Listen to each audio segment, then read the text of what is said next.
So today we will discuss about a ADO and a FDO examination of a Haryana state. क्या pattern रहेगा, क्या exam में आ सकता है और हम क्या डिस्कस करने वाले हैं इस तैयारी के दौरान पे, इसके बारे में बेसिकली डिस्कस करेंगे।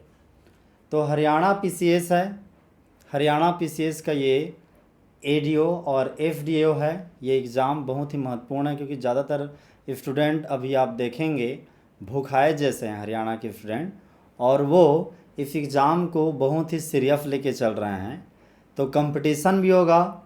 अब चूँकि हरियाणा गवर्नमेंट ने सिलेबस और एग्ज़ाम पैटर्न अभी तक क्लियर नहीं किया है, तो बहुत ज़्यादा तेज़ी से हम स्पीड नहीं रखेंगे अपने प्रिपरेशन में, ना आपको भी करना चाहिए। सहज सहज के चलिए और थोड़े से जो अभी पूछे जा सकते हैं, जो मेजर टॉपिक हैं जो आते ही आते हैं, उन्हीं के ऊपर कमांड बनाइए। उन एरिया पे तैयारी करने का कोई ज़्यादा मतलब नहीं है फिलहाल प्रेजेंट में, जो बेसिकली या तो पूछे जा भी सकते हैं या फिर नहीं पूछे जा सकते। तो आज का डिस्कशन है काफ़ी महत्वपूर्ण है कई एंगल से, कि हम ये जानेंगे कि हमें एक्चुअल में कंसंट्रेशन किधर करना है। मतलब जैसे एक होता है ना कि रेस की दौड़ में आप पार्टिसिपेट कर रहे हैं और सीटी बजी और दौड़ना चालू, ये गलत स्ट्रैटेजी है। बल्कि बेहतर स्ट्रैटेजी ये होता है कि सीटी बजने के बाद आप थोड़ा स्पीड कम रखें, लेकिन सहज के दौड़िए। ये ध्यान में रखना ज़रूरी हो जाता है कि दौड़ना किधर है। तो बैलेंस रखना है स्ट्रैटेजी में, और स्ट्रैटेजी के आधार पे ही प्रिपेयर करो, क्योंकि आज के टाइम में जितने भी टफ एग्जामिनेशन हैं और हाई कंपटीशन वाले एग्जामिनेशन हैं, वहाँ पे विदाउट आप प्रॉपर स्ट्रैटेजी के सक्सेस बनाना मुश्किल है। लेकिन यदि आपका स्ट्रैटेजी है वो तगड़ा है और आपका प्रिपरेशन है या पढ़ने का वो है वो कम है, फिर भी आप चांस बना सकते हैं सफलता का।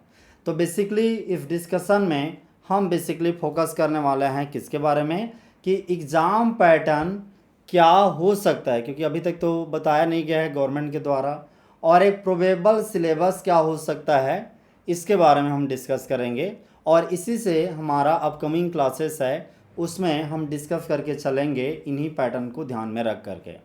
और ये कैसे हम प्रोबेबिलिटी बनाए हैं, कैसे एग्ज़ाम पैटर्न तय किए हैं और सिलेबस क्या हैं, उस मेथड और प्रोसीजर को भी मैं आपको बताऊंगा। कोर्स आउटलाइन क्या होगा, ओवर द कोचिंग क्लासेस और डिस्कशन इस 5 महीने के क्लासेस में। जनरल स्टडी आएगा नहीं आएगा, इसके बारे में भी कुछ पुख्ता सबूत रखेंगे और बात करेंगे, क्योंकि एक बोल देना इनफ नहीं होता है, स्ट्रैटेजिक या लॉजिकल ढंग से बोलना मीनिंगफुल होता है। उसके बाद हम एनालिसिस करेंगे कुछ प्रीवियस ईयर क्वेश्चन पेपर जो एडीओ एग्जामिनेशन में पूछे जा चुके हैं, एफडीएओ एग्जामिनेशन में पूछे जा चुके हैं। Identification of the source book, जब हमने क्वेश्चन को एनालिसिस किया तब ये भी थोड़ा रियलाइज हो गया कि एक्चुअल में क्वेश्चन कहाँ से पूछे जाते हैं और हूबहू किस किताब से किस सोर्स से आते हैं। इतना स्ट्रेटजिक होंगे तो काफ़ी हद तक आप ये श्योर बना सकते हैं कि आपका सिलेक्शन हो जाए, क्योंकि स्ट्रेटजी से कॉन्फिडेंस डेवलप होता है कि आपका स्ट्रेटजी में दम है। केवल पढ़ने से ही काम नहीं चलता है, स्ट्रेटजी भी बनाना जरूरी है। तो यहाँ पे सबसे पहले हम बात करते हैं एग्ज़ाम पैटर्न एंड सिलेबस क्या रहेगा, उससे संबंधित चीज़ें। हरियाणा पीसीएस का एडीओ और एफडीओ एग्जामिनेशन के लिए अभी तक कोई सिलेबस प्रोवाइड नहीं किया गया है, ना ही एग्ज़ाम पैटर्न के बारे में कहा गया है। लेकिन फिर भी हम कई सारे एडीओ एग्जामिनेशन हैं, जैसे पंजाब का एडीओ एग्जामिनेशन है। पंजाब की जिक्र पहले इसलिए कर रहे हैं क्योंकि हरियाणा से बगल है, और ज़्यादातर हरियाणा और पंजाब की खेती भी एक ही है, एग्रीकल्चर भी एक ही है, सरकार चलाने का सिस्टम भी एक ही है, बहुत चीज़ें सिमिलर हैं। और आप देखेंगे आपका चंडीगढ़ भी सेम है दोनों के लिए। तो बेसिकली हरियाणा एडीओ है, उसके लिए हम एग्ज़ाम पैटर्न को और सिलेबस को एक्सट्रैक्ट करने की कोशिश करेंगे पंजाब एडीओ से। इसके अतिरिक्त हमने इस एग्ज़ाम पैटर्न को समझने के लिए और सिलेबस को तय करने के लिए हमने हरियाणा के ही एफडीओ एग्ज़ामिनेशन 2012 में हुआ था, उसको भी लेके चलेंगे। इसके अतिरिक्त और कहाँ कहाँ पे हुआ था? पंजाब में 2017 में और 2020 में हुआ था। उनके एग्ज़ाम पैटर्न देखेंगे और उनके तौर तरीके के देखेंगे, उनका सिलेबस देखेंगे। इसके अतिरिक्त कई और जगह में एडीओ हुआ था। अभी अरुणाचल प्रदेश का एडीओ हुआ, उसके बाद एमपी सीजी में हुआ, छत्तीसगढ़ में भी हुआ, मध्य प्रदेश में भी हुआ, और महाराष्ट्र में थोड़ा दूसरे नाम से हुआ था। राजस्थान में एओ के नाम से होता है, डबल एओ के नाम से होता है। तो थोड़े थोड़े जगह में, छत्तीसगढ़ में अभी एडीए के नाम से हुआ, मध्य प्रदेश में एडीए के नाम से हुआ। थोड़े थोड़े डिफरेंस है, लेकिन चीज़ें और काफ़ी चीज़ें सिमिलरिटी है। तो पहले हम बात करते हैं सिलेबस और एग्ज़ाम पैटर्न। तो एग्ज़ाम पैटर्न पहले देखते हैं, लेकिन जैसे मैं आपको बताता हूँ ये केवल एक प्रोबेबल है। हम अपनी तैयारी स्टार्ट करना चाहते हैं तो कुछ रणनीति के आधार पे करना चाहते हैं, कुछ बेस बना के चलना चाहते हैं, इसलिए एक आंक रहे हैं सारे कंक्लूजन को लेकर के। और ये ज़्यादातर देखेंगे तो 3-4 का मेन सम्मिश्रण है। खास करके हरियाणा का एसडीओ एग्ज़ामिनेशन है और पंजाब का एडीओ एग्ज़ामिनेशन है 2 साल का, 2017 का और 2020 का। इसको एक पैटर्न लेके चले हैं। तो प्रोबेबिलिटी तो ये है कि एक रिटन टेस्ट होगा और एक इंटरव्यू होगा। 2 पार्ट में बेसिकली एग्ज़ाम कंप्लीट होगा। ये मान के चल रहे हैं कि रिटन टेस्ट है वो 100 मार्क्स का होगा, क्योंकि इस तरह का पैटर्न लास्ट ईयर के एक और एग्ज़ाम था एसडीओ का, तो उसमें ये रखा गया था। और 100 मार्क्स का है ये इंटरव्यू मान के चलते हैं। लेकिन जैसे अभी पिछले साल 2021 में ही, इसी साल में ही निकला था अरुणाचल प्रदेश का एडीओ। तो अरुणाचल प्रदेश के एडीओ में उन्होंने केवल एक एग्ज़ाम रखा था, वो भी मेंस का और रिटर्न का। लेकिन उन्होंने क्या किया कि जैसे ही ये कोरोना का टाइम बीता और अभी एग्ज़ाम हुआ, तो उसमें उन्होंने प्रीलिम रख दिया और प्रीलिम के बाद मेंस रख दिया, और फिर इंटरव्यू का भी वो चांस है कि इंटरव्यू में भी कॉल कर सकते हैं। तो थोड़े से जब इस तरह से स्थिति नहीं बनी रहती है तो सब स्ट्रेटजी एक साथ बनाना मुश्किल होता है। थोड़े थोड़े समझ समझ के चलेंगे, क्योंकि जो रेस वाला स्ट्रेटजी बताया कि सीटी बजी और दौड़ना चालू नहीं कर देंगे, धीरे धीरे दौड़ेंगे, समझेंगे, अपनी स्ट्रेंथ को समझेंगे और प्रिपेयर होते चले जाएंगे कि भाई कब तेज़ी से दौड़ना है और कब धीरे दौड़ना है। तो एकदम संयम रख के अपनी स्ट्रेटजी में भरोसा करके तैयारी करना ज़्यादा बुद्धिमानी वाली बात है। रिटन टेस्ट की बात करते हैं तो 100 क्वेश्चन आने की प्रोबेबिलिटी है। 2 घंटे का एग्ज़ाम मैं मान के चलता हूं, और मल्टीपल चॉइस क्वेश्चन इसका क्वेश्चन पैटर्न होगा। मार्किंग पैटर्न जैसे एक जगह मैंने देखा है, यदि होगा तो 0.25 मार्क्स जो नॉर्मल कई सारे एग्ज़ाम हैं उनमें होता है, बहुत जगह में नेगेटिव मार्किंग करते हैं। लेकिन इस एग्ज़ाम में खास करके मुझे एक लग रहा है कि नेगेटिव मार्किंग का पैटर्न नहीं रखेंगे, क्योंकि लगातार अभी कुछ एग्ज़ाम हुए हैं, उन एग्ज़ाम में ये नेगेटिव मार्किंग वाला पैटर्न नहीं रहा है। तो नेगेटिव मार्किंग को हम अभी कैंसिल करते हैं इस प्लान को कि नेगेटिव मार्किंग नहीं रहेगा। लेकिन फिर भी अच्छा तैयारी करना चाहते हैं, प्रिसाइज तैयारी करना चाहते हैं, तो ज़रूरी हो जाता है कि आप थोड़े से अपने मन में डरा के रखो कि भाई नेगेटिव मार्किंग होगा, मुझे प्रिसीजन होना है, प्रिसाइज होना है। इस पॉइंट को आपको समझ के चलना पड़ेगा, ध्यान में रखना पड़ेगा। Now basically we will try to understand Haryana ADO FDO examination है, इसमें जो रिटर्न टेस्ट है उसका क्या पैटर्न बन सकता है। हम बात कर रहे हैं रिटर्न टेस्ट का। तो रिटर्न टेस्ट के भी अंदर में एक मोटा मोटा ये मान के चल रहे हैं कि 2 पार्ट होगा, और ये कई जगह के क्वेश्चन पेपर हैं और पैटर्न हैं, उनको स्टडी करके एक तैयार किए हैं। कि एक मान के चलते हैं कि एग्रीकल्चर नॉलेज है, ये 90 क्वेश्चन हो सकते हैं 90 मार्क्स के लिए, 1 मार्क के मान के चल रहे हैं, ठीक है। जनरल नॉलेज या करंट अफेयर, जिसमें हरियाणा का जनरल नॉलेज या हरियाणा का करंट अफेयर और इंडिया के पर्सपेक्टिव में, ये दोनों चीज़ें जनरल नॉलेज और करंट अफेयर, ये केवल मैक्सिमम 10 MCQ पूछे जा सकते हैं और 10 मार्क्स के लिए। तो टोटल इस तरह से 100 MCQ होगा 100 मार्क्स के लिए, 2 घंटे का समय। और नेगेटिव मार्किंग के लिए जैसे मैं बोल के चल रहा हूँ कि चांसेस कम है कि नेगेटिव मार्किंग का कॉन्सेप्ट वो रखेंगे।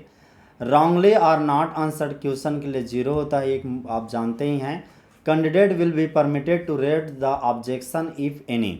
अच्छा, अभी जितने भी लगभग एग्ज़ाम हैं जो PCS लेवल के होते हैं, वो क्या करते हैं, चाहे वो मध्य प्रदेश गवर्नमेंट में आप देखेंगे बहुत जगह में वो परमिट करते हैं क्वेश्चन, यदि वो प्रॉब्लम में हैं तो ऑब्जेक्शन रेज करने के लिए।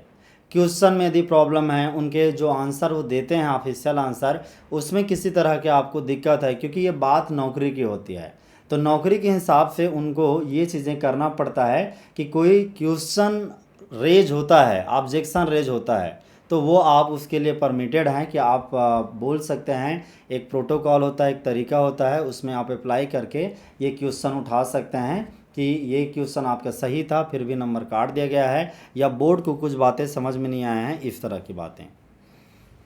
अब हम समझते हैं कि हम इस तैयारी के दौरान पे क्या एक प्रोबेबल सिलेबस लेके चल सकते हैं कि हम ज़्यादातर तो ये कहा जाता है कि बीएससी एग्रीकल्चर लेवल में जो चीज़ें होती है उसको एक एस्पेक्ट लेके चलते हैं कि हम बीएससी एग्रीकल्चर में मोटा मोटा जो भी पढ़ते हैं वो सिलेबस का पार्ट रहेगा, उसको तैयारी करते हैं। बट एक्चुअल में जब कई जगह का एनालिसिस करते हैं जो पैटर्न को, तो थोड़ा डिफरेंट सिनेरियो आता है। जैसे पंजाब एडीओ की बात करें, या फिर पहले जो एफडीओ एग्ज़ाम हुआ था 2012 में, तो वो काफ़ी हद तक जनरल एग्रीकल्चर बेस्ड नहीं था, बल्कि वो नीड बेस्ड था कि एक एग्रीकल्चर डेवलपमेंट ऑफिसर को या सब डिविजनल एग्रीकल्चर ऑफिसर को किन ज्ञान की ज़रूरत पड़ती है, किस नॉलेज की ज़रूरत पड़ती है, उसके आधार पे उनका सिलेबस तय किया गया था। और ज़्यादातर सिलेबस एग्रोनॉमी और सोयल साइंस के इर्द गिर्द घूमता था। जो साइंस के सब्जेक्ट हैं जैसे जेनेटिक्स हैं, प्लांट ब्रीडिंग है, इनका ज़्यादा बेसिकली मीनिंग नहीं था। जब ये जो दो एग्ज़ाम की बात कर रहा हूँ, पंजाब एडीओ में भी नहीं था और हरियाणा के एफडीओ में भी नहीं था। तो ये एक महत्वपूर्ण बात है कि आपको पूरे एग्रीकल्चर के सारे सब्जेक्ट हैं, जेनेटिक्स ब्रीडिंग है, साइंस सब्जेक्ट हैं, फिजियोलॉजी है, प्लांट ब्रीडिंग है, इन पे बहुत ज़्यादा कंसंट्रेशन करना है, नहीं करना है, तो आंसर है नो। एक ज़रूर बात है, जैसे प्लांट फिजियोलॉजी है या फिर बायोकेमिस्ट्री है, बायोटेक्नोलॉजी हैं, उनके भी कुछ प्रैक्टिकल आस्पेक्ट हैं, जैसे टिश्यू कल्चर को प्रमोट करना, टिश्यू कल्चर का आस्पेक्ट है। कुछ बेसिक क्रॉप फिजियोलॉजी है, प्लांट फिजियोलॉजी है या बायोलॉजी है, जैसे फोटोसिंथेसिस, रेस्पिरेशन, इनके एज ए जनरल नॉलेज के पार्ट के रूप में या जनरल साइंस के रूप में भी इनके क्वेश्चन आने की संभावना बना रहता है। सो बेसिकली हम ये तय करके चल रहे हैं फिलहाल अपनी तैयारी के लिए कि चाहे वो सिलेबस जनरल एग्रीकल्चर बेस्ड पे रहे या सिलेबस है वो पंजाब एडीओ या फिर जो पहले एफएडीओ हुआ था उसके पैटर्न पे रहे, कुछ एरिया हैं जो कॉमन होंगे, तो हम उनको बेसिकली एक सिलेबस मान के चल रहे हैं। सिलेबस में ये हो सकता है कि इंडियन एग्रीकल्चर का सिनेरियो आए, इंडियन एग्रीकल्चर का एस्पेक्ट रखा जाए, हरियाणा एग्रीकल्चर का करंट अफेयर रखा जाए, तो ये एक पहला पॉइंट हो सकता है सिलेबस का। उसके अतिरिक्त हम ये समझ के चलते हैं कि जो वहाँ का मेजर क्रॉप है, खरीफ सीजन का और रबी सीजन का, उनके कल्चरल प्रैक्टिसेस में कौन से इम्प्रूव्ड टेक्नोलॉजी हैं उनके बारे में। और ये टेक्नोलॉजी मतलब बुआई से लेकर के सीडिंग से स्टार्ट होकर के हार्वेस्टिंग तक में जो भी टेक्नोलॉजी ज़रूरत पड़ती है, चाहे एरीगेशन को लेकर के कहें या मॉडर्न फर्टिलाइज़र क्या हैं, जैसे मॉडर्न फर्टिलाइज़र में कौन से आते हैं, नीम कोटेड फर्टिलाइज़र आता है, सुपर ग्रैन्यूल आता है, इस तरह के बायो फर्टिलाइज़र का बढ़ता हुआ प्रमोशन हो रहा है, ऑर्गेनिक फार्मिंग का कॉन्सेप्ट आ रहा है, डाइवर्सिफाइड एग्रीकल्चर या डाइवर्सिफिकेशन का कॉन्सेप्ट आ रहा है, सस्टेनेबल एग्रीकल्चर का कॉन्सेप्ट आ रहा है, क्रॉप रेसिड्यू मैनेजमेंट हरियाणा और पंजाब जैसे एरिया के लिए काफ़ी पॉपुलर है। तो ये सारे एडवांस टेक्निक है जो प्रैक्टिकल सेंस में लोगों के माइंड में आ रहा है, इनके संबंध में क्वेश्चन आने की प्रोबेबिलिटी बनी है। लेकिन एक चीज़ बता दूं, इम्प्रूव्ड कल्चरल प्रैक्टिसेस में केवल मॉडर्न और नए चीज़ें नहीं आते, बल्कि वो सारी चीज़ें आते हैं जो बेसिक हैं। बेसिक खरीफ और रबी क्रॉप है, जैसे राइस का प्रोडक्शन में कौन कौन से कॉमन टेक्नोलॉजी आज के टाइम में अपनाते हैं, गेहूं की कल्टीवेशन में कौन कौन से टेक्निक अपनाते हैं, ये सारे यहाँ के बेसिकली डिस्कशन के पार्ट बनेंगे। और ये छोटा मत समझिए, इसमें कंप्लीट एग्रोनॉमी आ जाता है, क्योंकि इसको जब हम डिस्कस करेंगे तो कई अलग अलग हेड में डिस्कस करेंगे। आप इसे मोटा मोटा कह सकते हैं these are the agronomy. Agronomy का बेसिक प्रिंसिपल है, उसकी बात कर रहे हैं। और इसके यहाँ पे फील्ड प्रिपरेशन आता है। फील्ड प्रिपरेशन में हम टिलेज को भी इंक्लूड करके चलेंगे कि टिलेज के कॉन्सेप्ट से भी प्रश्न आए। अच्छा, ये मैं केवल उठा के नहीं रख रहा हूँ, मैंने लगातार अभी 4 दिन से कम से कम 7 पेपर को एनालिसिस किया, 7 पेपर को, जैसे जिसमें मैंने बताया कि 2012 Punjab video, 2020 Punjab video, Punjab video 2017 और 2020 का। इसके अतिरिक्त हरियाणा के 2 एग्ज़ाम का, एफडीओ एग्ज़ाम का, एसडीओ एग्जामिनेशन का, और अलग अलग और एग्ज़ामिनेशन है, कुछ यूपी के एग्ज़ाम हुए थे, तो उनका स्टडी किया क्वेश्चन पेपर को, और उसके आधार पे कंक्लूजन निकाल के मैं आपको बता रहा हूँ कि इसमें एक्चुअल में पूछे क्या जाते हैं। और ये मैं डिस्कस भी करूँगा, आपको बता के भी चलूँगा कि बेसिकली इस आस्पेक्ट पे क्या क्वेश्चन हुए। कुछ सैम्पल क्वेश्चन के भी बारे में इस लेक्चर में डिस्कस करने वाला हूँ। सोविंग मेथड से संबंधित क्वेश्चन तो बेसिक है एग्रोनॉमी के पार्ट के रूप में। टाइम ऑफ सोविंग सिलेबस का पार्ट हो सकता है। इसके अतिरिक्त है efficient management practice for fertilization. ये बेसिकली किसको इंडिकेट करता है? सोइल फर्टिलिटी वाला चैप्टर है, सोइल फर्टिलिटी वाला, और इसमें फर्टिलाइज़र का भी जो आस्पेक्ट है या बायो फर्टिलाइज़र का, वो इस यूनिट में डिस्कशन होगा।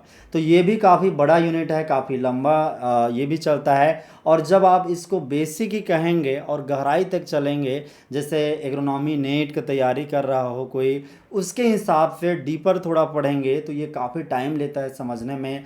एरिगेशन मैनेजमेंट इसका पार्ट होगा, ये भी काफ़ी बड़ा यूनिट होता है। वीट कंट्रोल, सुपरफिशियल बात नहीं कर रहे हैं, सुपरफिशियल जनरल एग्रीकल्चर के रूप में बात करेंगे तो थोड़ा सा पार्ट इंक्लूड करेगा, लेकिन थोड़े से हर एस्पेक्ट को डिटेल में समझने की कोशिश करेंगे तो ये बड़ा पार्ट लेता है। इसके अतिरिक्त वीड मैनेजमेंट के क्वेश्चन सीधे तौर पे आते हैं। न्यूट्रिएंट साइक्लिंग है, न्यूट्रिएंट साइक्लिंग जिसमें बेसिकली डिफरेंट साइकिल आता है। इसमें ये कह सकते हैं इसको इन जनरल सोइल बायोलॉजी का पार्ट कह सकते हैं, या फिर सोइल फर्टिलिटी के रूप में ही देखा जाता है। नाइट्रोजन के ट्रांसफॉर्मेशन या और भी कई चीज़ें आता है।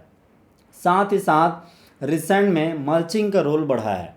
मल्चिंग का रोल इसलिए बढ़ा है क्योंकि आप जानते हैं कि जिन एरिया में पानी की कमी पड़ रही है, जैसे ड्राई लैंड एग्रीकल्चर जिन्हें कहते हैं, पंजाब हरियाणा का भी काफ़ी एरिया पानी की समस्या से गुजरता है, तो वो मल्च को भी बेसिकली उपयोग करते हैं। और ये रिसेंट में चल रहा है, इसलिए सिलेबस का पार्ट बना है। आप जानते हैं कि क्रॉप रेसिड्यू एक बड़ा प्रॉब्लम है, जो पराली जलाने का इशू है पंजाब हरियाणा में। तो क्रॉप रेसिड्यू मैनेजमेंट के कौन से मॉडर्न तरीका है, साइंटिफिक वे क्या है, इसके लिए भी एकदम टिपिकल टाइप के बुक की ज़रूरत है। बेसिक जगहों में ये यूनिट मिलता ही नहीं है, और ना ही ये यूनिट मिलता है। इनका डिटेल क्रॉप रेसिड्यू मैनेजमेंट का डिटेल है, वो कई अलग एडवांस किताबों में मिलते हैं, तो वहाँ से समझेंगे। और ये कहेंगे कि सिलेबस में तो रख दिया गया है, लेकिन क्या इससे क्वेश्चन पूछे जाएंगे?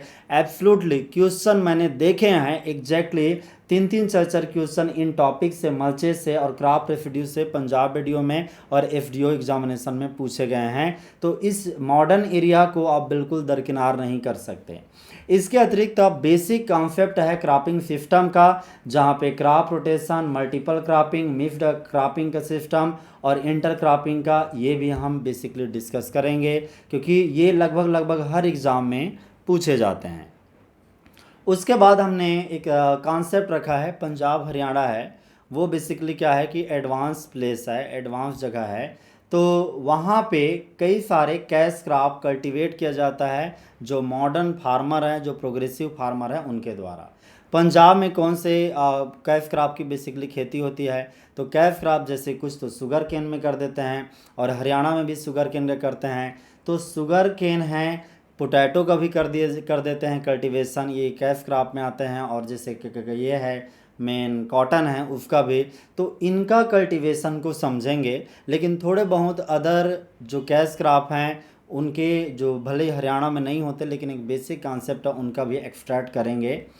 इंटीग्रेटेड डिजीज मैनेजमेंट और pest management out of the 100 लगभग यहाँ से 8 क्वेश्चन 9 क्वेश्चन के आसपास इस क्रॉप प्रोडक्शन यूनिट से श्योर शॉर्ट पूछा जाता है। पेस्ट मैनेज से ही अकेला 5 से 6 क्वेश्चन श्योर रहता है आउट ऑफ द 100। तो इस एस्पेक्ट पे भी हम काफ़ी डिस्कस करेंगे कि पेस्ट मैनेजमेंट है, उनके बेसिक कॉन्सेप्ट है, साथ ही साथ में जो इंटीग्रेटेड अप्रोच है डिफरेंट क्रॉप में, रबी और खरीफ क्रॉप में, उसको हम डिस्कशन का पार्ट बनाएंगे। इसके अतिरिक्त एक और सवाल उठता है कि सिलेबस है, जैसे जीएस आता है तो जीएफ का सिलेबस क्या हो सकता है, ये भी प्रोबेबल है। याद रखना सारे प्रोबेबल हैं, एक मान के चल रहे हैं। तो जनरल नॉलेज और करंट अफेयर जिसमें इंडिया और हरियाणा का ये 2 पार्ट हो सकता है। क्रिटिकल डेज इंडियन, जैसे क्रिटिकल डेज का मतलब होता है कि इम्पॉर्टेंट वर्ल्ड वाटर डे क्या है, मिल्क डे क्या है, इस टाइप के क्वेश्चन पूछे जाते हैं। बेसिक इंडियन कॉन्स्टिट्यूशन के बारे में, क्योंकि कॉन्स्टिट्यूशन का एक क्वेश्चन पूछा गया था, वो क्वेश्चन भी दिखाऊंगा कि कैसे पूछा गया था, लेकिन वो इंडियन कॉन्स्टिट्यूशन से भी ज़्यादा मतलब क्लोज था, हरियाणा के लिए था कि एल्कोहल बैन से संबंधित एक क्वेश्चन पूछा गया था कि कौन से कानून से वो बंद कर दिया गया, प्रोहिबिट कर दिया गया। सोशल इकोनॉमिक कल्चरल इशू, इसके अतिरिक्त कुछ इकोनॉमिक, इंडिया और national international organization, general science, थोड़े बहुत हिस्ट्री हरियाणा का, उसके भी बारे में पूछा जाता है। तो इसके अतिरिक्त एक ये मान के चल रहे हैं कि कुछ स्पोर्ट्स के क्वेश्चन आ सकते हैं, हु इज हु टाइप का, बुक आथर टाइप का, और कुछ अवार्ड या ऑनर पीपुल के बारे में, साइंस एंड टेक का, हिस्ट्री भी थोड़ा सा हरियाणा का, या हरियाणा का कुछ हिस्ट्री भी पूछा जा सकता है। ये बेसिकली असम में एडियो हुआ था, उससे कुछ कॉन्सेप्ट निकाला गया और क्वेश्चन सच में दिखा कि पानीपत से संबंधित क्वेश्चन पूछा गया है कि पानीपत का जो बैटल है वो कब हुआ था, ये क्वेश्चन पूछा गया है, इसको भी मैं बता के चलूँगा। इसके अतिरिक्त अब हम बात करते हैं कि हमारा जब ये क्लासेस चलेगा तो पूरे दौर पे बेसिकली क्या हम डिस्कस करने वाले हैं। तो भले ही हम और एक्सटेंड करके चलेंगे हमारे आउटलाइन को, लेकिन जब अभी स्टार्ट कर रहे हैं तो कुछ तो हमें एक बेस तैयार करके चलना पड़ेगा। तो यहाँ पे बेसिक प्रिंसिपल ऑफ एग्रोनॉमी में हम डिस्कस करने वाले हैं क्लाइमेट एंड वेदर, एग्रोमेट्रोलॉजी का पार्ट है क्लाइमेट एंड वेदर। इससे संबंधित खूब क्वेश्चन आते हैं कि कौन से क्रॉप को, और ज़्यादातर वो क्रॉप के आसपास में घूमते हैं, प्रैक्टिकल एंगल से, थ्योरी कम आता है। कि जैसे एग्रोमेट्रोलॉजी में कि ऐसा होता है कि विंड वेन है, ये किसके मेजरमेंट में काम आता है, तो इस टाइप के क्वेश्चन कम देखने को मिलता है, लेकिन कुछ आते हैं। ज़्यादातर क्वेश्चन कैसे आते हैं कि राइस के ब्लूमिंग के टाइम में कौन सा टेम्परेचर बेस्ट रहता है, टेम्परेचर क्या होना चाहिए कि आइडियल ढंग से राइस का प्लांट है वो ब्लूम करे। तो क्लाइमेट है, वेदर है, इसके बारे में जानेंगे। फिर सोइल मैनेजमेंट से संबंधित क्वेश्चन जानेंगे कि सोइल पीएच क्या होना चाहिए, ऑप्टिमम, इस टाइप के क्वेश्चन आते हैं पर्टिकुलर क्रॉप के लिए। टिलेज से संबंधित कई सारे क्वेश्चन आते हैं, कई सारे, जैसे रोलर है वो पूछा जा चुका है कि रोलर की क्या यूटिलिटी है, इस टाइप के। तो टिलेज से संबंधित, हाँ ये ज़रूर देखा गया है कि मॉडर्न टिलेज जिसमें जीरो टिलेज है या फिर मल्च टिलेज है, कंजर्वेशन टिलेज है, इनके आस्पेक्ट भी पूछे गए हैं एग्ज़ाम में रिसेंट के। तो टिलेज को भी हम डिस्कस करेंगे। सोविंग मेथड में संबंधित बेसिक क्वेश्चन आते हैं कि कौन सा मेथड कहाँ अपनाया जाता है। जैसे ज़्यादातर आज के टाइम में क्वेश्चन आता है हैप्पी सीड ड्रिलर के बारे में। सीड ड्रिलिंग और ब्रॉडकास्टिंग है, उनका बेसिक अंतर, सीड ड्रिल में क्या फ़र्क पड़ता है। लेकिन यदि आप बात करेंगे सोविंग मेथड में तो एक जो यूज में ज़्यादा आता है एक मशीन है हैप्पी सीड ड्रिलर, क्योंकि हरियाणा में हैप्पी सीड ड्रिलर का काफ़ी उपयोग होता है। तो इंजीनियरिंग के पार्ट के रूप में कहें या इस संदर्भ में भी कहें तो टाइम ऑफ सोविंग है, इससे संबंधित कई क्वेश्चन आते हैं। टाइम ऑफ सोइंग एक पर्टिकुलर क्रॉप है, खरीफ है, उसका राइट टाइम क्या होगा, इस टाइप की बातें क्वेश्चन में आते हैं। आगे इसी में हम डिस्कस करेंगे, जैसे मैंने बताया था कि सोइल फर्टिलिटी और फर्टिलाइज़र हमारा डिस्कशन का पॉइंट होगा। एरिगेशन मैनेजमेंट और ड्राई लैंड मैनेजमेंट, इस पर हम डिस्कस करेंगे। वीड कंट्रोल एंड मैनेजमेंट हमारा डिस्कशन का पॉइंट होगा। Nutrient cycling, recycling, mulches, crop residue management. तो इसको बेसिकली एस्पेक्ट समझ के चल रहे हैं कि हमारा डिस्कशन है इसी के आसपास घूमेगा, इसी के इर्द गिर्द ही घूमेगा, ये है मेन पॉइंट।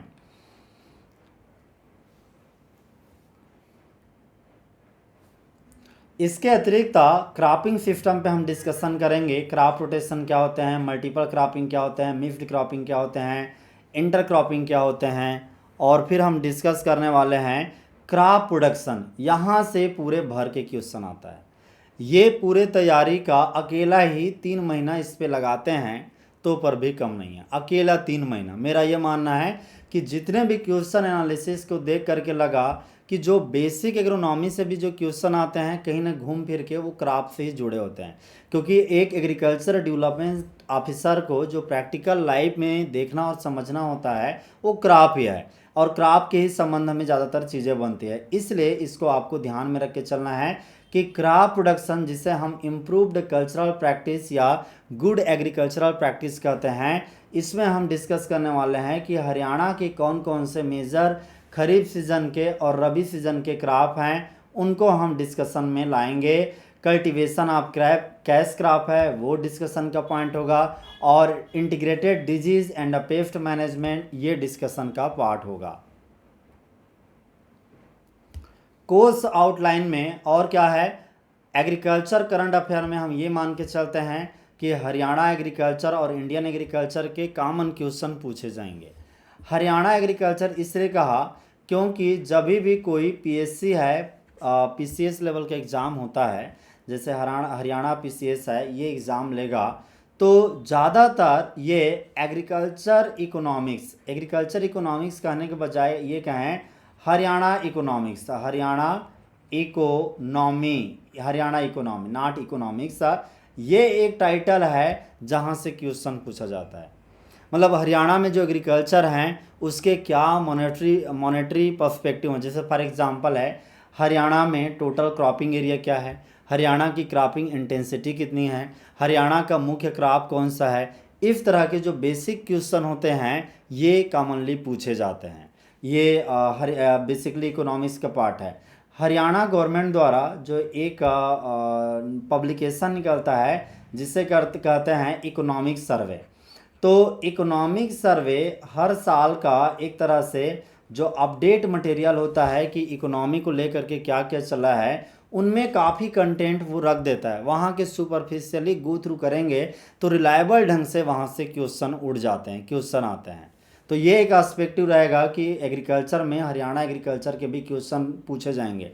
और मैं किस आधार पे कर रहा हूँ, क्योंकि मैंने देखा कि जो अभी लास्ट ईयर 2020 में पंजाब एडीओ का हुआ, इस एरिया से पंजाब के इकोनॉमिक सर्वे से धड़ाधड़ जो है क्वेश्चन पूछे गए थे।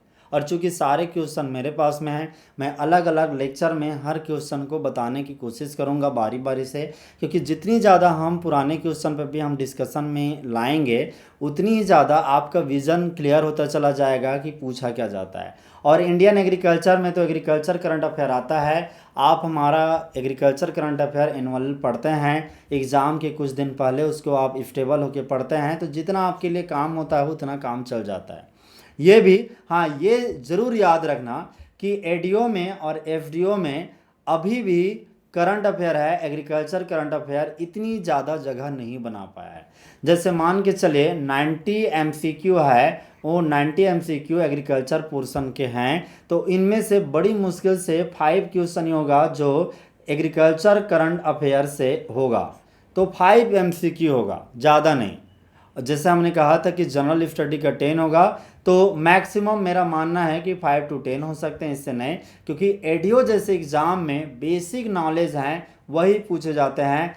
80 से 85 क्वेश्चन हैं वो बेसिक ही पूछे जाएंगे। ये जैसे फील्ड ऑफिसर के एग्ज़ाम हैं या नाबार्ड के एग्ज़ाम हैं, उनमें काफ़ी हद तक कम से कम ये मान के चल सकते हैं कि 20% तक मैक्सिमम करंट अफेयर जा सकता है। लेकिन खास करके एडीओ में तो मैं नहीं मान सकता, एडीओ में कहीं का पेपर में मैंने नहीं देखा है कि बहुत ज़्यादा क्वेश्चन होते हैं। हाँ, ये ज़रूर है कि आज के टाइम में जो यूपीएससी है या स्टेट पीसीएस है, वो अपने सोल पीसीएस वाले एग्ज़ाम हैं उनमें करंट अफेयर ज़्यादा पूछते हैं। बट यहाँ पे हम एग्रीकल्चर के पार्ट के रूप में कर रहे हैं, एग्रीकल्चर एग्ज़ाम के लिए कर रहे हैं, तो इसलिए एक मोटा मोटा ये मान के चल सकते हैं कि इस तरह से नहीं पूछे जाएंगे। And now basically we are continuing the second part, we can say previous year questions asked. पिछले साल कौन कौन से क्वेश्चन पूछे गए थे, पिछले साल मतलब अभी तक में, उनके बारे में हम बात करेंगे। तो बेसिकली यहाँ पे मैं 3 जगह के क्वेश्चन को डिस्कस कर रहा हूँ इस सेशन में, क्योंकि हम धीरे धीरे करके क्वेश्चन डिस्कस करेंगे और सारे क्वेश्चन डिस्कस नहीं कर सकते अभी। तो बेसिकली सैंपल के रूप में कुछ महत्वपूर्ण क्वेश्चन को डिस्कस करेंगे, एक आपका व्यू बन जाए कि कैसे क्वेश्चन आता है, और धीरे धीरे करके डिफरेंट लेक्चर के बाद में या लेक्चर के बीच बीच में हम डिस्कस करते चले जाएंगे सारे क्वेश्चन पे। यहाँ पे मैं हरियाणा FADO एग्जामिनेशन है, इसके 2012 के क्वेश्चन पेपर को थोड़ा डिस्कस करूँगा।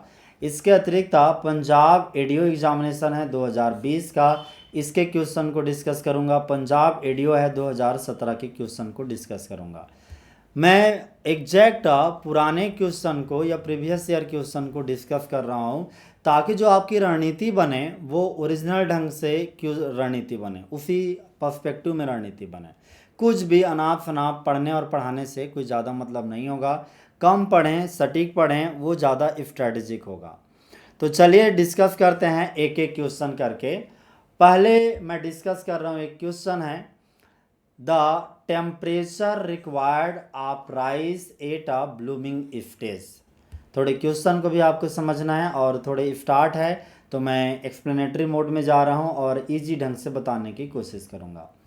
ब्लूमिंग स्टेज का मतलब होता है कि राइस में जब ब्लूम आते हैं, ब्लूम यानी कि फ्लावर, राइस के ब्लूम को बेसिकली कहते क्या हैं, इसे कहते हैं पेनिकल। इसके इन्फ्लोरेसेंस को क्या कहते हैं, पेनिकल। ये भी एग्जाम में आता है।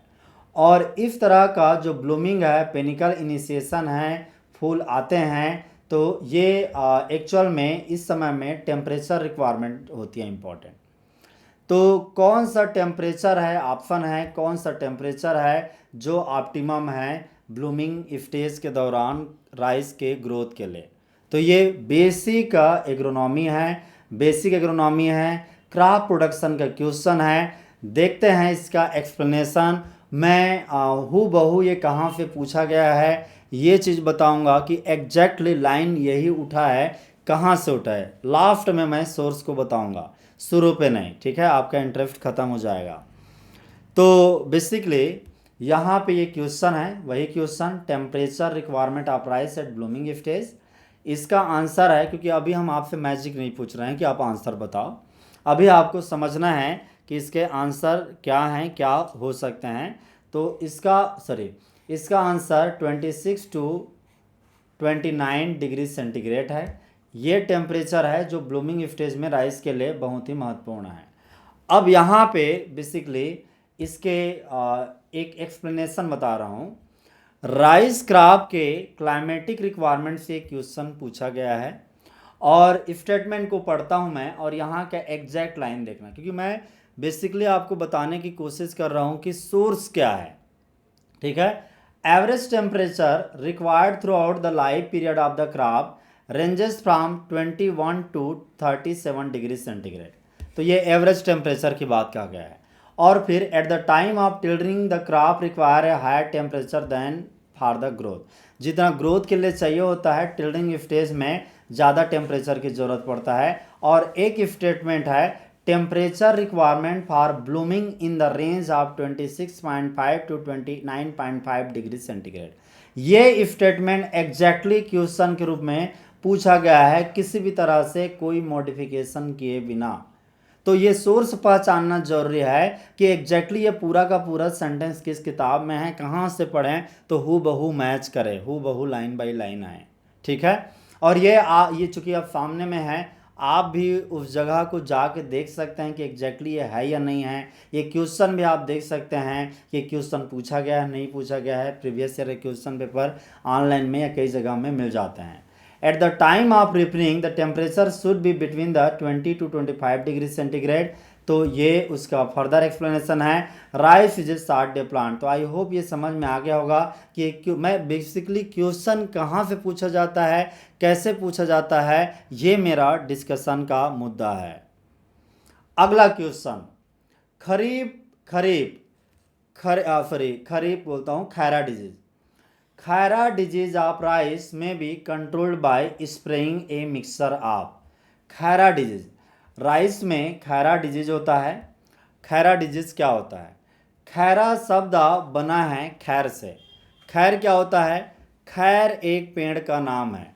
अकेसिया यानी कि बबूल की फैमिली का एक पेड़ होता है, इसे खैर पेड़ कहते हैं। उसके छाल बार्क से जो मटेरियल निकलता है उससे पान में लगने वाला कत्था बनाया जाता है। पान में जब कत्था लगाया जाता है चूना के बाद में और खाते हैं तो फिर उसी कत्थे की वजह से रच जाता है ओंठ। और जब कोई पान खाने वाला व्यक्ति किसी सफ़ेद जगह में थूकता है तो जो धब्बा बनता है बिल्कुल उसी धब्बे नुमा राइस के पत्तियों में इस तरह के सिम्टम दिखाई देते हैं। और यकीन नहीं मानेंगे, इस बीमारी की खोजकर्ता डॉक्टर YL नेने, ठीक है, तो उन्होंने जब वो पंतनगर में काम कर रहे थे, पंतनगर में कौन सी यूनिवर्सिटी है? GBPUT। तो यहाँ पे जब वो काम कर रहे थे, ये 1950s का टाइम है, तो उस समय में जब वो काम कर रहे थे वो एक वायरोलॉजिस्ट थे, प्लांट पैथोलॉजिस्ट थे। लेकिन उनके रिसर्च के दौरान जो जिंक सल्फेट था उनके पास में, उनको फेंका तो ये ठीक हो गया। इस तरह के जो राइस में ब्राउन कलर के स्पॉट आए थे वो। तो इससे संबंधित क्वेश्चन पूछा गया है कि खैरा डिजीज है जो जिंक की डिफिशियंसी से होता है, ये जिंक सल्फेट और लाइम से ठीक होता है। अब सवाल ये उठता है कि जिंक सल्फेट है और लाइम है, उनके अलग अलग मात्रा दिया गया है और चूने के अलग अलग मात्रा दिया गया है। प्रैक्टिकल एक एग्रीकल्चर डेवलपमेंट ऑफिसर को ज़रूरत पड़ता है इस तरह के प्रैक्टिकल सिचुएशन को समझने का। तो ये क्वेश्चन पूछा जाता है, आंसर क्या है? ये फर्टिलाइज़र है, ये कौन सा फर्टिलाइज़र है? जिंक सल्फेट का, जिंक सल्फेट है। और ये कौन सा है? ये लाइम है। इन दोनों को कॉम्बिनेशन दे करके खैरा डिजीज को कंट्रोल करते हैं। तो कितना मात्रा में है, ये है सवाल। एक्सप्लेनेशन देखते हैं और आंसर देखते हैं। आंसर है 5 kg zinc sulphate and 2.5 kg lime.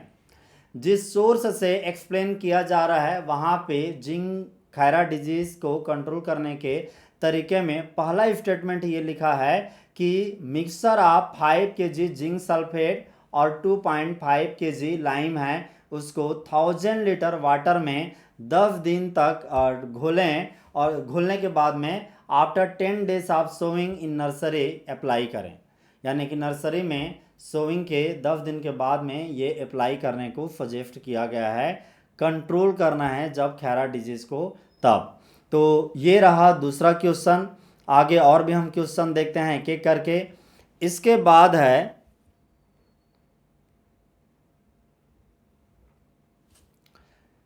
Third question देखते हैं। The insect which is known to transmit grassy stunt virus disease in the rice.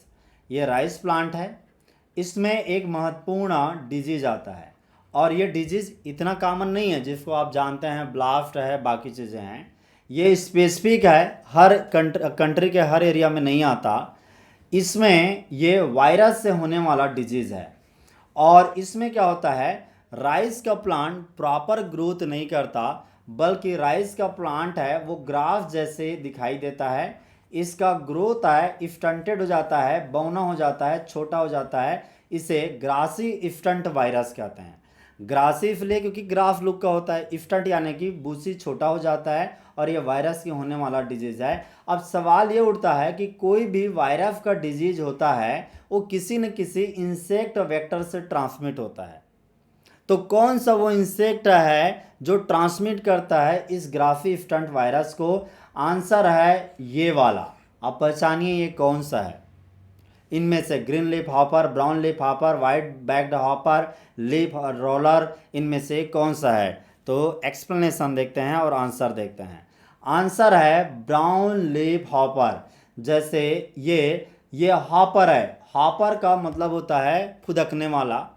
और हॉपर का एक और भी सेंस है कि ये बेसिकली क्या करते हैं, पत्तियों के जो सैप होते हैं, सैप यानी कि रस, इसको ये क्या करते हैं, ये सक कर लेते हैं। तो इस सकिंग पेस्ट को क्या कहते हैं? हॉपर कहते हैं। और ये ब्राउन कलर का दिखाई दे रहा है, इसीलिए ये क्या है? Brown leaf hopper.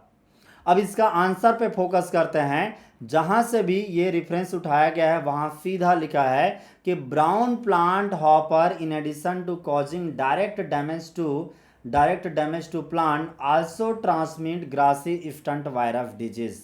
ये स्टेटमेंट लिखा है, बाकी के मैं ये स्टेटमेंट नहीं पढ़ रहा हूं क्योंकि टाइम लेगा। You can read this one, pause करके आप इसको पढ़ सकते हैं। ठीक है, मेरा यह है कि बेसिकली ये एक्सप्लेन कर रहा कि ये स्टेटमेंट सीधा यही लाइन है जो एग्जाम में आया हुआ है। ट्रांसमिट देखो स्टेटमेंट भी यही वर्ड लिखा है, transmit grassy stunt virus disease, transmit grassy stunt virus disease. तो हु बहु क्वेश्चन देखने को मिलेगा। अगला क्वेश्चन है which species of the wheat is not grown in India. क्या पूछा गया है? स्पीसीज पूछा गया है गेहूं का, और यहाँ पे पूछा गया है नहीं ग्रो किया जाता। तो यहाँ पे कई सारे, जैसे यहाँ पे आप देख रहे हैं ये ट्रिटिकम एस्टिवम है, अब इतना में तो पहचान नहीं आएगा। यहाँ पे ड्यूरम को देख रहे हैं, डाइकोकम देख रहे हैं, और इसी की तरह टर्जिडियम भी होता है। तो ट्रिटिकम, टर्जिडियम, ड्यूरम, डाइकोकम, एस्टिवम। आपके जानकारी के लिए बता दूं, आप आंसर खोजिए, लेकिन ये बता देता हूं कि एस्टिवम को मैक्सिकन ब्रेड वीट बोलते हैं। पूरा इंडिया में भी सबसे ज़्यादा कल्टीवेशन इसी का होता है, एस्टिवम का 80% के आसपास एरिया में। ठीक है, बड़ा एरिया में। इसे क्या कहते हैं? This is considered as a bread wheat, जिसकी चपाती बनती है वो वाला। ड्यूरम को क्या कहते हैं? इसको मैक्रोनी वीट कहते हैं, जिससे पास्ता बनता है वो वाला ड्यूरम है। ये ड्यूरम वीट के भी नाम से जानते हैं। डाइकोकम को डाइकोकम वीट ही कहते हैं, और ये टर्जिडियम है, एक और है। तो इसका आंसर और एक्सप्लेनेशन जानते हैं। इसका आंसर है कि टर्जिडियम है, ये कल्टीवेट नहीं किया जाता, ये तीनों कल्टीवेट किया जाता है। एस्टिवम है ये पूरा देश भर में, ड्यूरम है वो साउथ इंडिया में, डाइकोकम है जैसे ये है पूरा देश भर में एस्टिवम कल्टीवेट करते हैं, चाहे वेस्ट बंगाल हो या पंजाब हरियाणा इधर के एरिया हो, यूपी हो। जबकि ड्यूरम है इधर के एरिया में, महाराष्ट्र कर्नाटक में, और डाइकोकम भी इधर पे कल्टीवेट करते हैं। ये टर्जिडियम है, इसका कल्टीवेशन नहीं होता है। ये यहाँ पे आप साफ साफ लिखा है कि in India only 3 species of wheat is cultivated, Triticum aestivum, common bread wheat, Triticum durum and Triticum dicoccum are economically important in India, they are cultivated in India. तो ये स्टेटमेंट मैंने नहीं लिखा है, ये किसी किताब से हूबहू उठा के आपके सामने प्रेजेंट किया जा रहा है। इसी तरह से आते हैं ये, इस तरह से आपको मिल जाता है, और इसी एरिया पे आप कंसंट्रेटेड ढंग से पढ़ाई कर रहे हैं, तो उम्मीद है कि आपको दिक्कत नहीं होगा, उन क्वेश्चन को आसानी से सॉल्व कर पाएंगे। अगला सवाल, नेक्स्ट क्वेश्चन है optimum depth of sowing for high yielding Mexican dwarf wheat. जो मैक्सिकन ड्वार्फ व्हीट है वो मैंने क्या कहा? Triticum aestivum. ट्रिटिकम एस्टिवम है, यही मैक्सिकन व्हीट है, और ड्वार्फ नेचर का होता है। आप जानते हैं कि ये किसने डेवलप किया? इसका credit father of green revolution कहे जाने वाले, संसार के फादर ऑफ ग्रीन रिवॉल्यूशन कहे जाने वाले कौन है? Doctor N.E. Borlaug. Doctor N.E. Borlaug है, उनको क्रेडिट जाता है मैक्सिकन ड्वार्फ व्हीट को सामने रखने का। और भारत में जब इसका कल्टीवेशन होता है तो DOF, डेप्थ ऑफ सोइंग कितना होता है? ये है क्वेश्चन का आंसर, और एक्सप्लेनेशन देखते हैं। इसका आंसर है इसका 5 सेंटीमीटर। यहाँ पे ये स्टेटमेंट है, मैं लास्ट स्टेटमेंट को सीधे पढ़ रहा हूँ। Mexican dwarf variety is about 5 centimetre, यानी कि डेप्थ ऑफ सोइंग से संबंधित सवाल है। वहाँ बोला गया है कि मैक्सिकन ड्वार्फ वैरायटी है वो 5 सेंटीमीटर की गहराई पे बुआई किया जाता है। ठीक है, अब राइस, इसमें गेहूं में क्या है कि गेहूं में 2 रो की दूरी है, 2 रो की दूरी, ये कितना होता है? तो 2 रो की दूरी है, वो डिस्टेंस है 22.5 सेंटीमीटर होता है, ये स्टैंडर्ड डिस्टेंस है। जबकि प्लांट टू प्लांट की इसलिए जरूरी नहीं होता क्योंकि प्लांट टू प्लांट को डिस्टेंस है वो फोकस नहीं करते, तो केवल एक वैल्यू ये याद रखना रहता है डिस्टेंस को। लेकिन यहाँ पे स्पेसिंग की बात हो ही नहीं रही है, यहाँ पे एक यूनिक चीज़ पूछा जा रहा है डेप्थ का, और डेप्थ क्या है? 5 सेंटीमीटर, जब वो मैक्सिकन ड्वार्फ व्हीट है जो ट्रिटिकम एस्टिवम है उसकी खेती होती है तब। अगला सवाल है टिक्का डिजीज। टिक्का डिजीज, टिक्का मतलब होता है टिक, इस तरह से, इस तरह का टिक। कभी ये सर्कुलर शेप में होता है, कभी इस तरह के इरेगुलर शेप में होता है। इस तरह के स्पॉट हैं, और किस कलर के स्पॉट? ब्राउन कलर के स्पॉट दिखाई देते हैं। जैसे ये ग्राउंड नट की पत्ती है, यहाँ पे आप देख रहे हैं ब्राउन कलर के स्पॉट है, और चारों तरफ में इसके येलो कलर के सर्कुलर हैं। तो ये टिक्का डिजीज़ है। और ये टिक्का डिजीज़ कब बेहतर आता है, ज़्यादा आता है? तो यहाँ पे आपके ऑप्शन है कि जब टेम्परेचर ज़्यादा होता है या कम होता है, और रिलेटिव ह्यूमिडिटी है ज़्यादा होता है कम होता है। कौन सा आंसर है? इसका कॉम्बिनेशन रखा गया है। आपको पहचानना है कि टेम्परेचर कम रहा तो अच्छा है, टेम्परेचर ज़्यादा रहा तो अच्छा है, रिलेटिव ह्यूमिडिटी ज़्यादा रहा तो अच्छा है। और ये कहाँ का क्वेश्चन है? क्रॉप से भी संबंधित क्वेश्चन है। पैरेलली इसे आप एग्रोमेट्रोलॉजी का भी एस्पेक्ट में देख सकते हैं। आंसर और एक्सप्लेनेशन क्या है?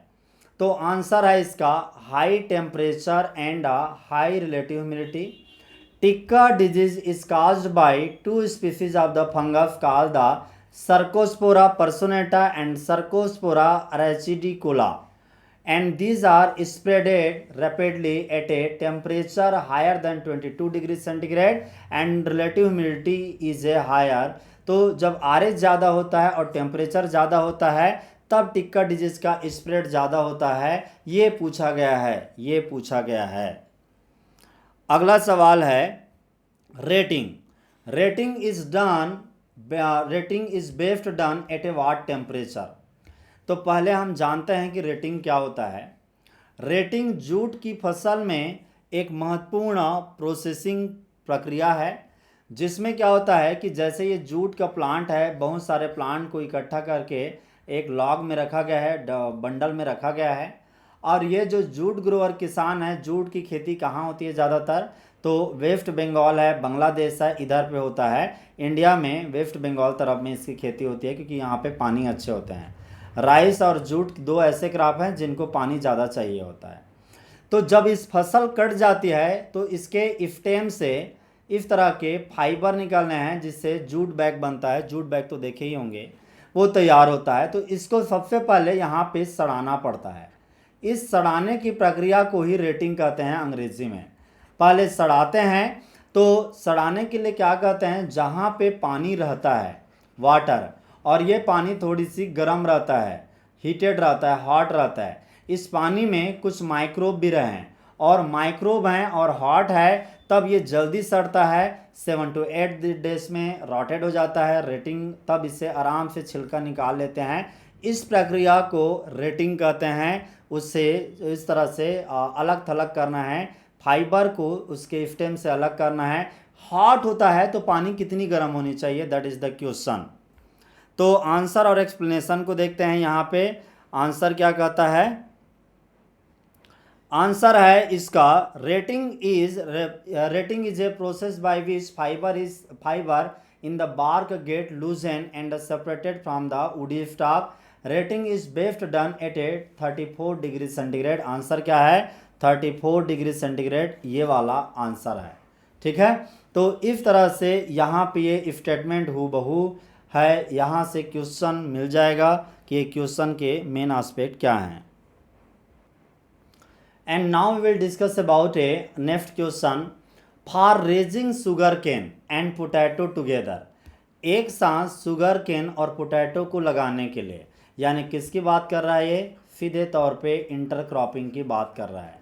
इंटरक्रॉपिंग जब करते हैं, जिसमें एक लाइन में सुगर केन लगता है और बीच में इस तरह से पोटैटो लगता है, पोटैटो और सुगर केन लगता है, तो बेसिकली इस तरह से क्वेश्चन पूछा गया है कि केन को कितनी दूरी पे लगाते हैं, यानी कि ये दूरी कितनी होती है। आंसर है 90 सेंटीमीटर। फैक्चुअल है, लेकिन ये दूरी कितनी होनी चाहिए? 90 सेंटीमीटर की दूरी होनी चाहिए। अगला सवाल है most destructive disease of sugarcane causing heavy loss to the sugar industry. Sugar industry Bharat का दूसरे नंबर का एग्रो बेस्ड इंडस्ट्री है। पहले नंबर में टेक्सटाइल इंडस्ट्री है, जो कॉटन पे डिपेंडेंट है। शुगर इंडस्ट्री दूसरे नंबर पे आता है और ये शुगर केन पे डिपेंड करता है। तो शुगर केन की फसल को सबसे ज़्यादा बर्बाद करने वाला कौन सा डिजीज़ है? तो ये है कोलेट्रोट्राइकम फाल्केटम। डिजीज़ नहीं है, ये फंजाई है जो डिजीज़ करता है। डिजीज़ का नाम क्या है? Red rot. Red rot, red का मतलब होता है लाल कलर, रॉट मतलब फड़ाना। जब भी आप गन्ना खाते हैं और गन्ने के बीचों बीच में लाल कलर निकलता है, कभी ऐसा लगता है कि शायद आप गन्ने चूस रहे हैं तो वहाँ से खून निकल गया, ऐसा फील होता है। वो मुंह का खून नहीं होता, बल्कि उसी का रेड रॉट का ही पार्ट होता है, वो निकलता है। तो यही है, यदि आपने गन्ना चूसा होगा और इस तरह के रेड रॉट अफेक्टेड गन्ने चूसे होंगे तो आपने देखा होगा कई बार गन्ने की पत्तियों में भी इस तरह के लाल कलर के सिम्टम होते हैं और पूरे पूरे स्टेम में होते हैं इस तरह के लाल कलर बीचों बीच में। ये कोलेट्रोट्राइकम फाल्केटम नाम के फंजाई की वजह से होता है। आंसर क्या है? This one is the answer. अगला सवाल है, seed rate of white jute is required for line sowing. तो यहाँ पे है वाइट जूट के बारे में पूछा गया है। तो वाइट जूट थोड़े अलग होते हैं। वाइट जूट का प्लांट है, इसका सीड रेट है, फैक्चुअल है, 6 to 8 kg per hectare seed rate पड़ता है। तो देख रहे हैं कि क्वेश्चन कैसे बेसिक से उठते हैं, बेसिक क्वेश्चन ही काफ़ी हद तक पूछे जाते हैं। अगला है टोबैको से संबंधित क्वेश्चन। ये टोबैको है और टोबैको का प्लांट है। टोबैको को दो स्पीसीज होते हैं, निकोसियाना रफ्टिका और निकोसियाना अरेबिका। यहाँ पे हम बात कर रहे हैं निकोसियाना रफ्टिका के पत्तियों में उसके मेन कंपोनेंट निकोटीन है, वो कितना पाया जाता है? तो ये भी फैक्चुअल है। आंसर क्या है? 3.5 to 8% निकोटीन पाया जाता है निकोसियाना रफ्टिका में। Don't get confuse with the निकोसियाना arabica, वो अलग होता है, उसमें अलग अमाउंट पाया जाता है। अब सवाल ये आता है कि will general study question will come.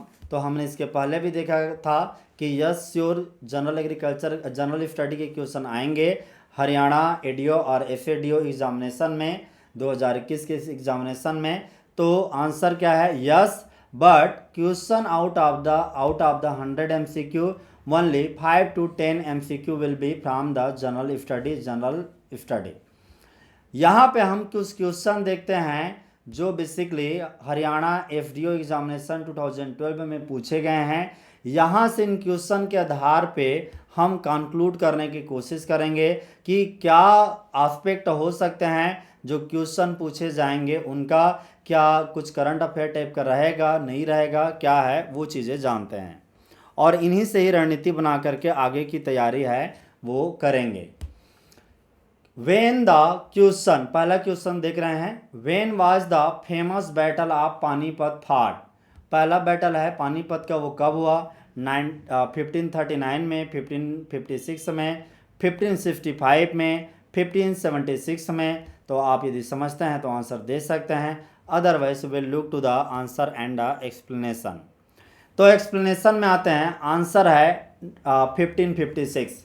एक चीज़ बताता हूँ कि बैटल ऑफ पानीपत जैसे ही आप गूगल में टाइप करोगे आपको 1526 दिखाई देगा। 1526 में पहला जो बैटल ऑफ पानीपत था वो हुआ था। इसका एक्सप्लेनेशन क्या है? सेकंड बैटल ऑफ पानीपत है, ये 1556 में हुआ था और ये बैटल है बेसिकली किसके बीच में हुआ था? सम्राट हेमचंद्र विक्रमादित्य हैं इनके बीच में और उस समय के सल्तनत थे उनके बीच में हुआ था। तो ये कहाँ से है? यदि आप गवर्नमेंट ऑफ इंडिया की साइट है panipat.government.in, यहाँ पे भी ये रेफरेंस आपको मिल जाएगा। कुछ बेसिक क्वेश्चन है और आई थिंक कोई भी आप बेसिक हरियाणा का तैयारी करेंगे जिसमें बेसिक नॉलेज है, वहाँ पे ये क्वेश्चन कॉमनली देखने को मिल जाएगा। हो सकता है कि क्वेश्चन यदि फर्स्ट बैटल की बात हो तो 1526 का जिक्र होगा, लेकिन से ये ऑप्शन में यही रहेगा। और ये हरियाणा का एक सब इंस्पेक्टर वाले एग्जाम में क्वेश्चन पूछा जा चुका है, वहाँ पे भी एक क्वेश्चन पूछा जा चुका है। तो ये कई बार ये क्वेश्चन रिपीट हुआ है, ये याद रखना। अब मैं एक और क्वेश्चन के बारे में बताता हूँ। With how many state does the boundary of Haryana touches. Haryana की बाउंड्री है वो कितने राज्य से टच करता है, 4 से 5 से 6 या 7 से। इस तरह के क्वेश्चन बहुत ज़्यादा ट्रिकी होते हैं और हर स्टूडेंट फंस जाता है। तो इसके आंसर और एक्सप्लेनेशन पे चलते हैं। पिक्चर में आप देख के आप जान ही गए होंगे, यहाँ से देख करके समझ जाएंगे। जैसे ये हरियाणा का मैप है, इधर है नॉर्थ में किससे टच कर रहा है, पंजाब से, एक हो गया। दूसरा है इधर पे आप देखेंगे नॉर्थ में ही किससे कर रहा है, हिमाचल प्रदेश से, 2 हो गया। इधर पे वेस्टर्न एरिया में राजस्थान से 3 हो गया। और इधर पे आप देखेंगे ये 4 हो गया। तो टोटल 4 स्टेट से मैच करता है। इधर दिल्ली का 3 एरिया को हरियाणा टच करता है 3 साइड से। तो दिल्ली को, चूंकि ये यूटी है दिल्ली, इसीलिए स्टेट काउंट नहीं कर रहे हैं, क्योंकि यहाँ पे अदरवाइज 5 हो जाता। ठीक है, इस तरह के क्वेश्चन ट्रिकी होते हैं। जो मैप भी देखते हैं अपने से कैलकुलेट करते हैं वो फंस जाते हैं। दिल्ली यूनियन टेरेटरी है इसलिए काउंट नहीं कर रहे हैं। और ये इसका आंसर क्या है, 4। अगला सवाल है, ordinance regarding the prohibition of alcohol was passed on 1 July 1996, later it was withdrawn.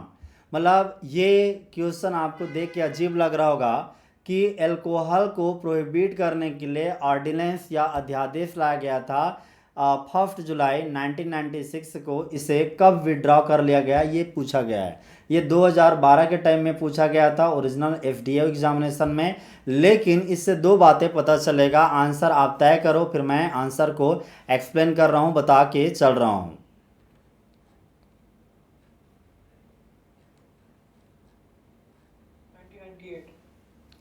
1998, okay. तो let's see the explanation. Answer है इसका 1 अप्रैल 1998, ठीक है। और एक्सप्लेनेशन में क्या चीज़ें हैं थोड़े बता के चलता हूँ मैं, कि बेसिकली ये उस साल इसलिए आया था 2012 में, क्योंकि इसी के around he, I think it was a 2011 या इट वाज इन द 2011, ये न्यूज़ में था कि उस समय के सरकार थे जिन जो हेड थे, कौन, बंसीलाल, इनके टाइम पे बेसिकली इस कानून को विड्रॉ किया गया था।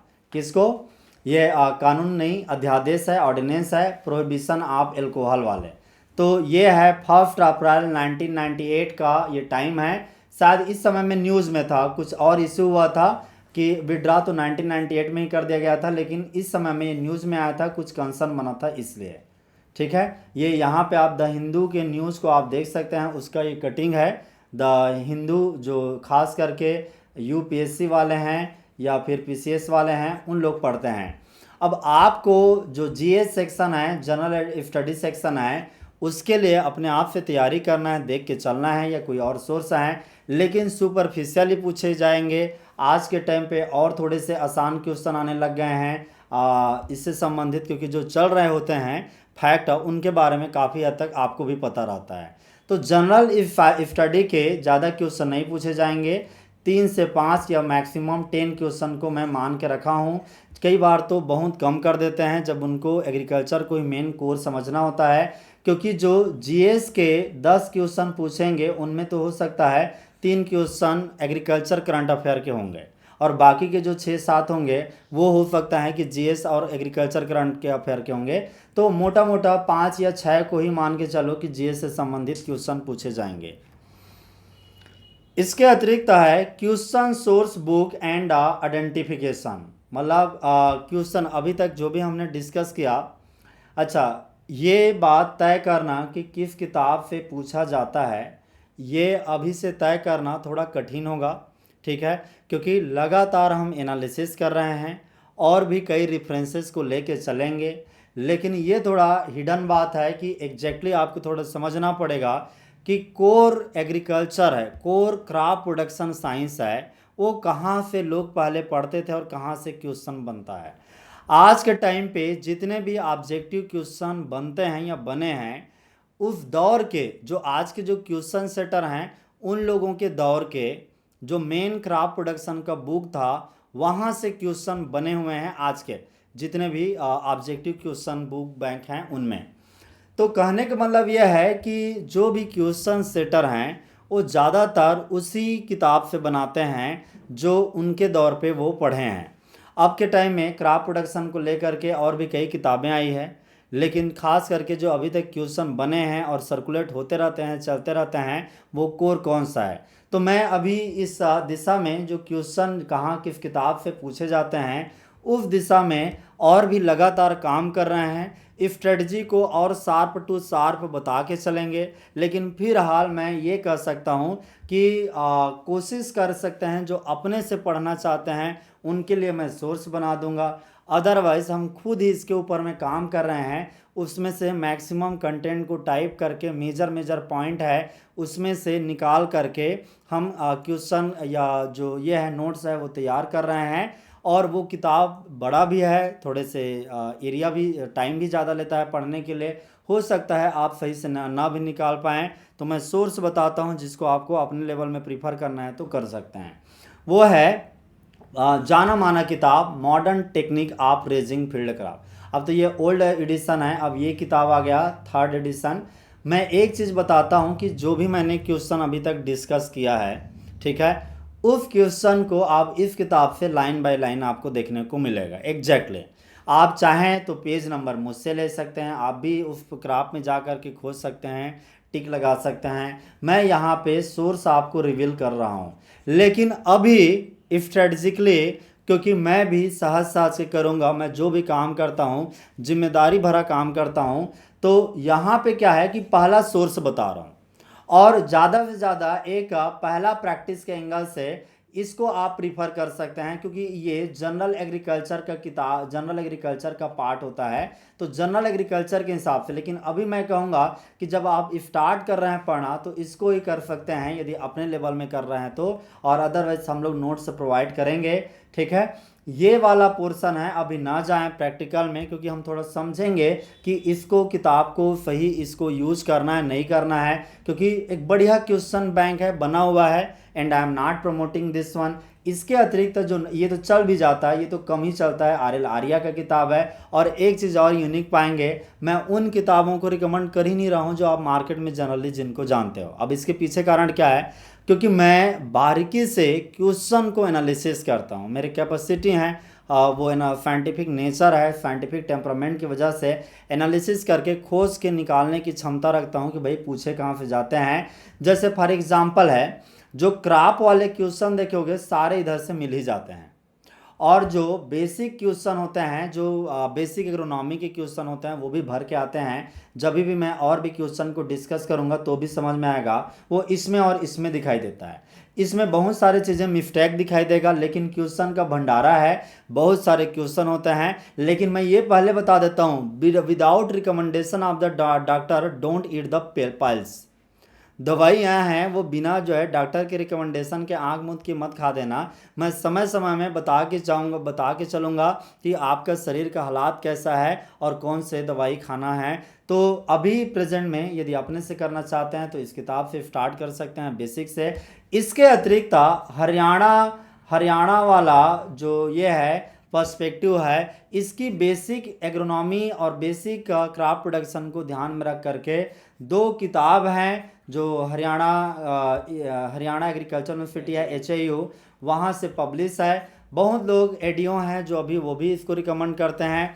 यहाँ हिंदी मीडियम में है ये किताबें। ये एक्चुअल में क्या है कि इसमें भी पूरी कूद जाना भी ठीक नहीं है, वो डेंजर हो जाता है, ठीक है। क्योंकि हमें माइंड सेट को स्टडी करना है कि क्वेश्चन कौन बनाते हैं, उनका एटीट्यूड क्या होगा। निश्चित रूप से कि कोर तत्व है इसमें भी रखा गया है, तो इसको भी आप रीड कर सकते हैं। हिंदी में है तो क्वेश्चन को पढ़ने और समझने में दिक्कत होगा, हम कोशिश करेंगे उसको ट्रांसलेट करवाने का, उससे एक्सट्रैक्ट करवाने का, मेन पॉइंट को उससे निकालने का। आई होप पूरे इस सेशन में जितने भी मुद्दे आपसे बात किया है, डिस्कस किया है, वो चीज़ें समझ में आया होगा। Thank you.